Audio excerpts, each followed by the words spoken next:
యువతల బంధుకు వస్తే ఈ స్వామి నాకు బాగా ఎరక.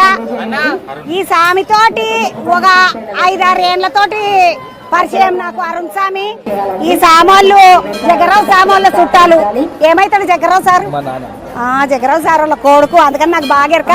నేను ఎప్పుడు వచ్చినా కానీ ఈ స్వామితో ఒక్కోసారి ముచ్చటపెట్టిపోతే ఏం నడుస్తుంది ఏం కథ, ఈ చిన్న జాతరలు ఏమైతుంది పెద్ద జాతరలు ఏమైతుంది అన్నప్పుడు పోయినసారి మాట్లాడుకున్నాం. స్వామి మరి చిన్న జాతర కథ ఏంటి?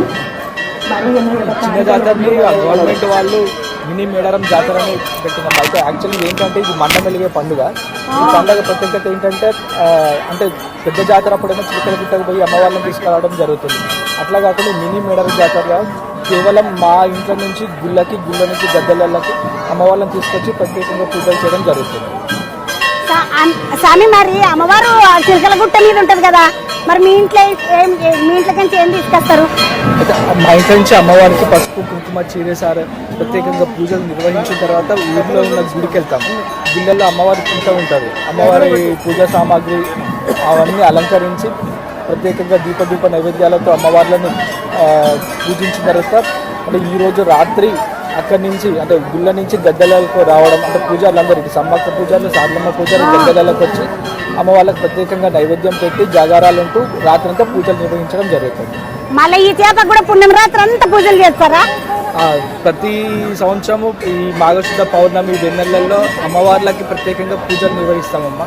మరి దర్శనాలు మాకు దర్శనం అంటే పూజలు నిర్వహించే టైం అంటే రాత్రిపూట మాత్రం జనాలకు రాత్రి అంటే ఊర్లో నుంచి గద్దెలకి అమ్మవారు దాదాపు 11 ప్రాంతంలో వస్తారు. ఆ టైంలో ఏంటంటే పూజారులకు పూజా కార్యక్రమాలకు ఎట్లాంటి డిస్టర్బెన్స్ ఉండకుండా గుడిని మూయడం జరుగుతుంది. భక్తులకు ఎలా ఉండదు. అది తెల్లారని సేపు 4 గంటల సేపు 4 గంటల దాకా 4 గంటల తర్వాత మళ్ళీ భక్తులకు ఇడుస్తారు. దర్శనాలు మళ్ళీ 4 గంటలకే షురు అవుతాయి. 11 గంటలకు గుడి బంద్ అవుతుంది ఈరోజు. ఇప్పుడు రాత్రిపూట అమ్మవారిని దర్శనం చేసుకోవాలంటే కుదరదు. ఇవి కూడా మళ్ళీ అప్పటి లెక్కనే పండగ అప్పుడు పెద్ద పండుగ అప్పుడు చేసినట్టుగానే రాసి పూజలు చేస్తారా? పూజా కార్యక్రమాలు అట్లనే ఉంటాయి కానీ ఏంటంటే అమ్మవారిని తీసుకురావడం జరగదు. 2 ఏళ్ళకి ఒకసారి తీసుకురావడం జరుగుతుంది. స్వామి ఇప్పుడు మండమెలిగే పండుగ అంటే మీ ఇంట్లోకి అమ్మవారికి నైవేద్యం పట్టుకోవచ్చు. అమ్మవారికి కావాల్సినటువంటి పూజలను చేసి నైవేద్యం తీసుకొచ్చి అమ్మవారికి పెడతారు. మరి జాగరణ ఎందుకుంటారు?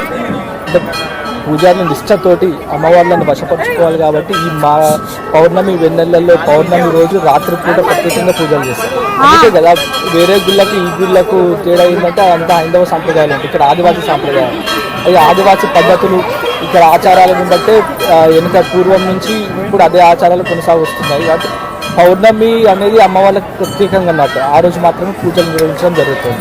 పౌర్ణమి రోజు అమ్మవారికి పూజలు నిర్వహించడం జరుగుతుంది. ఈరోజు పౌర్ణమి. నేను కూడా అమ్మవారి దర్శనం చేసుకున్నా. మీ అందరికి అమ్మవారి దర్శనం చేసుకున్నా. మీరు అందరు చల్లగా బతకాలని మొక్కుకున్నా. మా తెలంగాణ పబ్లిక్ అంతా ఏ రోగం రోస్టు లేకుండా నిమ్మలంగా మానసిక ప్రశాంతతతో ఉండాలని మా తరపున కూడా జర రాత్రికి మొక్కాలి. ఎందుకంటే పబ్లిక్ అంతా చూస్తున్నారు. మా పబ్లిక్ అందరి కోసం మొక్కాలి. ఓకే అమ్మ తప్పకుండా.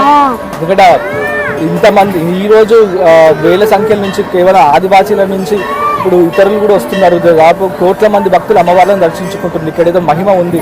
అంత పవర్ఫుల్ శక్తివంతమైన తల్లులు కాబట్టి కోరిన కోరికలు తీర్చే తల్లులు కాబట్టి అందరినీ చల్లగా చూస్తాయి. మీరు కూడా నిష్ఠతోని అమ్మకు పూజలు చేయండి. కోరిన కోరికలు తీరుస్తాయి. అట్లనే అమ్మవారి చూపు కూడా మీ మీద ఉంటుంది. అమ్మవారి చూపు మన మీద ఉంటుందా అని చెప్తున్నాడు స్వామి. నిమ్మలంగా అమ్మవారికి దండం పెట్టుకొని మంచిగా పూజలు చేసుకొని వచ్చిన స్వామి. నేను ఇంకొక ముచ్చట అడుగుదామని మర్చిపోయిన చూసిన వాను అమ్మవారు వెన్నెల రాత్రి పూజలు వశపరచుకున్నాడు అనగానే మా దిమాక అంత ఎటేటో పోయేసి వచ్చింది. స్వామి ఇప్పుడు మరి ఇంత చేస్తారు కదా, కానీ మీరు ఈ కోయ పూజారులు ఎవరైతే ఉన్నారో సమ్మక్కకు పూజ చేసేటోళ్ళు కానీ సారక్కకు పూజ చేసేటోళ్ళు కానీ మీరు కొలుపు చెప్పారు కదా మరి అవి ఉండవమ్మా మా దాంట్లో. అట్లాంటివి ఉండవు. ఎవరికి ఏం చెప్పరు అట్లాంటివి ఉండవు. ఎందుకంటే మా మేడారం జాతర గురించి చాలా తప్పుడు ప్రచారం జరిగింది. ఇది ప్రభుత్వానికి కూడా మేము డిమాండ్ చేసేది ఏంటంటే అమ్మవారి చరిత్ర అమ్మవార్ల మీద కూడా స్టడీ చేయాలి. ఆ చరిత్ర మీద స్టడీ చేయాలి. చాలా తప్పుడు ప్రచారం జరిగింది. అంటే ఐడెంటిటీ లేకుండా పోయింది. ఇప్పుడు మీరు పూజ చేస్తారు కదా అన్న రాత్రికి పూజ చేసి రాత్రంతా జాగారం ఉంటారు. మరి మీ భోజనము అవన్నీ ఏమి ఉండయా? మొత్తం ఒక పొద్దునా? ఉన్న రోజు అంతా ఒక పొద్దునా?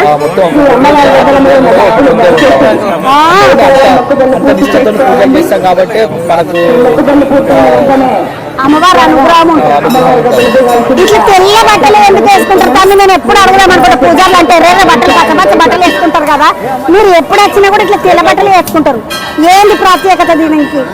ఎందుకంటే అంత నిష్ట, తెలుపు అంటేనే ప్యూర్ కదా, అంత నిష్టతోటి పూజ చేస్తాం కాబట్టి, అంత పవిత్రంగా చేస్తాం కాబట్టి ఈ వారం రోజులు చాలా నిష్టగా పవిత్రంగా చేస్తాం కాబట్టి అందుకనే తెలుపు ఎప్పుడు బట్టలు వేసుకోవడం జరుగుతుంది. స్వామి మరి పోయిన కిందకి వచ్చినప్పుడు ఇక్కడ గుళ్ళు నిర్మిస్తాము, అది చేస్తాం ఇది చేస్తాం అన్నారు కదా, మళ్ళీ కొంతమంది అంటారు గుడి అనేది గాడితే ఇక అమ్మవారు ఆదివాసి ఎందుకు అవుతుంది కానీ కాదు అంటారు కొంతమంది పబ్లిక్. కొంతమంది గవర్నమెంట్ ఏమన్నా గుళ్ళు నిర్మిస్తాము, లైన్లు లేవడతాము, ఇక్కడ అన్ని కోటర్స్ అంటారా, సత్రాలు కడతాము ఇవన్నీ అన్నారు కదా, మరి ఈ నియంగా నిర్మిస్తారా? మేమైతే దానికి ఒప్పుకోము. ఎందుకంటే సహజ సిద్ధంగా వెలిసిన తల్లులు, అడవిలో పుట్టిన తల్లులు కాబట్టి ఇట్లానే ఉండాలి. దాని గోపురాలు కడతాము, దీన్ని డెవలప్ చేస్తామంటే మాత్రం ఎందుకంటే ఈ కల్చర్, ఈ సిస్టమ్ అనేది అంతరించిపోద్దాం. అందుకనే మేము గుళ్ళు గోపురాలకు మాత్రం ఎటువంటి సంధి పెట్టనీయం. కడితే కట్టుకోండి కానీ బయట ఎటన్నా కట్టుకోండి, కానీ సత్రాలు మాత్రం కట్టాలి. వచ్చే భక్తులకు ఇబ్బంది కలగకుండా సత్రాలు, ఈ డ్రింకింగ్ వాటర్, అన్ని చేయాలి కానీ గుడి వద్దు. ఎందుకంటే మేడారం ప్రసిద్ధి, మేడారం జాతర అంటేనే ఇది కదా, వనంలో వెలిసిన తల్లులు, సహజ సిద్ధంగా వెలిసిన తల్లులు కాబట్టి ఎటువంటి గోపురాలు మాత్రం నిర్మించడానికి వీలు లేదు. గుడ్లు గిట్ల కట్టడానికి మేము ఒప్పుకోము కానీ పబ్లిక్ వచ్చిన పబ్లిక్ అందరికీ సౌలత్ ఉండాలి కాబట్టి సత్రాలు కట్టాలి, నీళ్ళు ఇవ్వాలి, కరెంట్ ఇవ్వాలి, సడాకులు చేయాలి మంచి. కానీ నేను నేమే కదా మరి పుచ్చుకున్నా నేను సడకులు అన్నా, అందుకని ఇవన్నీ వేయాలి అని అరుణ్ పంతులు చెప్తున్నారు. నేను ఆయనతో ఒకసారి మాట్లాడుతుంటే లేడా స్వామి? ఉన్నారమ్మా, అందరూ ఊర్లో ఉన్నారు, పూజా కార్యక్రమాల్లో ఉన్నారు. ఆడ ఇప్పుడు 11 గంటలకేమో ప్రత్యేకమైన పూజ చేస్తారంటే ఏంటంటే ఈ పౌర్ణమి వెన్నెలలో అమ్మవార్లకు ప్రత్యేకంగా పూజలు జరుగుతాయి కదా, అట్లే భక్తులు చాలా మంది వస్తారు. ఊరు చుట్టూ అష్టదిగ్బంధనం చేయడం జరుగుతుంది, కట్టడి చేయడం జరుగుతుంది. ఎటువంటి దుష్టశక్తులు కళ్ళు ఇంతమంది భక్తుల దృష్టి తాకకుండా ఊరు చుట్టూ కట్టడి చేయడం జరుగుతుంది. దాంతో పాటు ప్రత్యేకంగా పూజలు నిర్వహించడం జరుగుతుంది.